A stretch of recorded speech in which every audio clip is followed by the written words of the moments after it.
যুদ্ধক্ষেত্রে যদি একজন গুলি খেয়ে যদি আহত হয়ে পড়ে থাকে, তারপর আপনি তাকে গুলি করতে অ্যালাউড না, বললে এটা যুদ্ধ অপরাধ।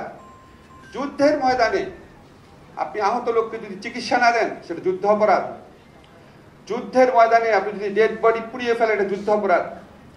শেখ হাসিনা এবং তার দোসররা যেই অপরাধ বাংলাদেশে করেছে, আমি সরি, আমার মনে 1971 সনে পাকিস্তানি বাহিনী এত জঘন্য অপরাধ করে নাই।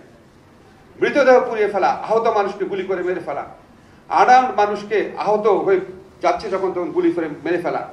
আপনারা বলতে পারেন 25শে মার্চে কালো রাত্রে হয়েছে, অবশ্যই 25শে মার্চে কালো রাত্রে ভয়াবহ ঘটনা ঘটেছে, কিন্তু একদম ওটা তো অন্য দেশের বাহিনী, আমরা যদি স্বাধীনতা ঘোষণা করেছি তারপর, মানে আপনি যদি পার্সপেক্টিভ দেখেন, পার্সপেক্টিভ ওয়াইজ ডিফারেন্ট। আমার 71 সনে ডেড বডি পুড়িয়ে ফেলেছে এরকম কোনো ফুটেজ আমি দেখি নাই, বা 71 সনে একজন গুলি খেয়েছে, তাকে ধরে পিছু নিয়ে যাচ্ছে তার বন্ধু, সেই অবস্থাকে গুলি করেছে, এরকম কোনো ফুটেজ বা এরকম কোনো বর্ণনা আমি কোনো মুক্তিযোদ্ধার বর্ণনা করি নাই। অন্যরকম নৃশংসতা থাকতে পারে, কিন্তু এরকম নৃশংসতা কল্প করি নাই।